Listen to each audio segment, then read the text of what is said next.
pelayanan publik di Kelurahan Ngadirejo. Oke, baik Bapak, mohon izin untuk memberikan pertanyaan ya Pak.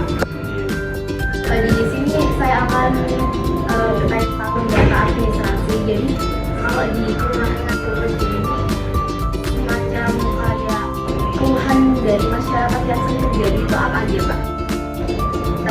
Jadi gini, jelaskan dulu kalau administrasinya di kelurahan itu macam-macam. Yang pertama terkait dengan administrasi pelayanan publik, yang kedua terkait dengan administrasi umum, yang ketiga terkait dengan administrasi keuangan. Keuangan ini bisa melekat dengan kepegawaian, jadi ada tiga. Yang saya pegang itu terkait dengan administrasi pelayanan publik sesuai dengan pelayanan publik tadi. Kalau terkait dengan keluhan, biasanya di Kelurahan Ngadirejo maupun di kelurahan lain, keluhan itu bisa disampaikan lewat media sosial, melalui aplikasi maupun disampaikan secara langsung. Media sosial biasanya keluhan itu disampaikan melalui DM di akun Instagramnya kelurahan. Kalau melalui aplikasi biasanya ada aplikasi di pemerintah Kota Surabaya itu namanya Wargaku. Wargaku itu setiap kelurahan maupun OPD, organisasi perangkat daerah, biasanya itu dinas atau kecamatan itu punya username sama passwordnya. Jadi apabila ada warga yang melakukan komplain bahasa umumnya atau kemudian keberatan atau terkait dengan kurang puas dengan pelayanan yang kami layani, itu ada namanya aplikasi Warga. Aplikasi Warga itu melink di akun kami. Jadi setiap hari apabila ada warga yang melakukan komplain itu notifnya ada di kami. Terus yang terakhir, komplain secara langsung itu apabila pada saat kami layani penjelasan dari petugas itu tidak jelas, itu kan biasanya langsung komplainnya. Yang boleh menanggapi adalah petugas yang khusus menanggapi terkait dengan bahasanya itu. Jadi di sini saya bertanggung jawab terkait dengan menanggapi terkait dengan permasalahan-permasalahan yang ada di pelayanan itu. Saya yang bertanggung jawab, ada lagi staf saya dari kelurahan. Nah, staf saya ini kebetulan juga tidak hanya menanggapi komplain saja, tapi tugasnya adalah yang menangani waris, menangani terkait dengan pelayanan dari pelayanan. Artinya semua petugas yang ada di kelurahan ini multitasking sebenarnya. Tidak hanya secara khusus menangani satu hal saja. Nah, dari tiga hal itu biasanya kita menanggapinya ya secara formal. Secara formal artinya apabila ada kebutuhan terkait dengan pelayanan publik ya dasar pelayanan kami seperti ini. Kalau memang tidak bisa dilayani ya kami bisa harus memberi solusi. Tidak bisa kemudian kami dikasih kabar, oh tidak bisa ibu, aturannya tidak boleh dilayani, ya sudah seperti itu sudah. Kami harus memberi solusi. Sebagai contoh ini misalnya terkait dengan pelayanan surat keterangan ahli waris. Apabila tidak bisa dilayani di kelurahan, kami harus memberi solusi, yaitu satu, pengurusannya di notaris di pengadilan agama untuk yang muslim, atau untuk yang perkawinan campuran biasanya ke balai besar budaya di Kementerian Hukum dan HAM yang kantornya ada di Jepang. Jadi tidak boleh kita kemudian tidak bisa dilayani, sudah selesai itu tidak boleh. Ya kita harus mengarahkan dan menjadi pilihan bisa menguji seperti itu. Data kependudukan yang bagaimana ini?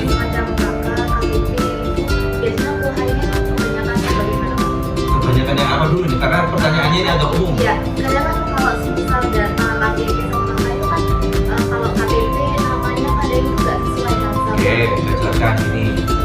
Jadi data kependudukan itu yang paling awal data kependudukan itu adalah akte kelahiran. Akte kelahiran ini bisa dipergunakan untuk merubah KK.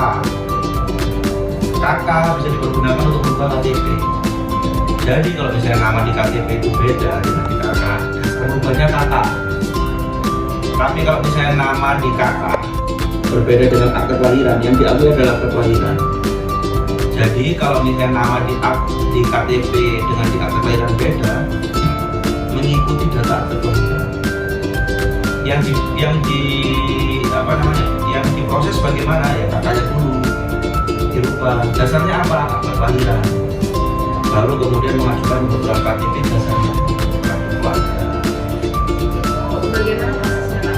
Kalau prosesnya, kalau dulu diproses di kelurahan, di balai RW bisa, tapi sekarang prosesnya bisa dilakukan secara mandiri.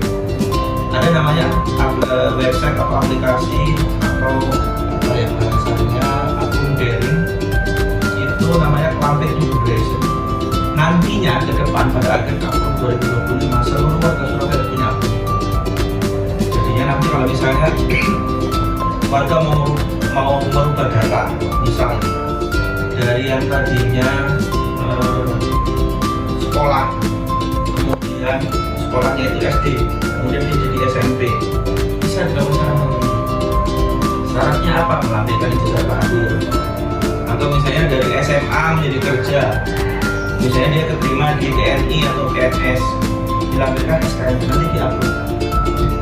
Nanti di menu ada perubahan data. Jadi di KNP itu banyak, mulai dari perubahan data, ada data, akte kelahiran, akte kematian, kemudian mau pindah masuk, pindah keluar, legalisir, mau ngurus akte cerai, intinya semua terkait data admin warga Surabaya.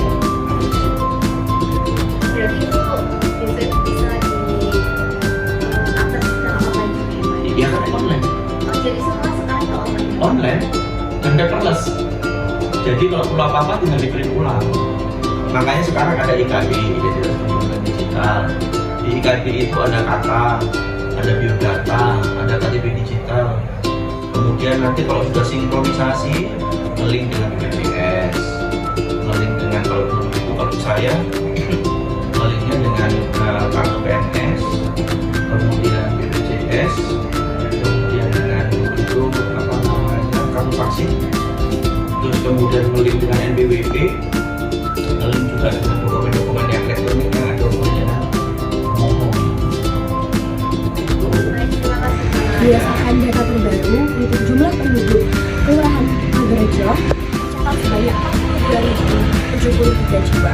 Untuk jumlah kepala keluarga atau kartu keluarga yang tercatat ada sebanyak 14.570 kartu keluarga. Dalam hal kepemilikan dokumen kependudukan atau KTP terdapat 32.535 pemilik dokumen, sementara untuk akta kelahiran penduduk berusia rentang 0 hingga 18 tahun berjumlah 10.215 jiwa. Untuk penduduk usia dewasa yang memiliki akta kelahiran berjumlah 10.152 jiwa. Sedangkan untuk yang belum memiliki akta kelahiran berjumlah 63.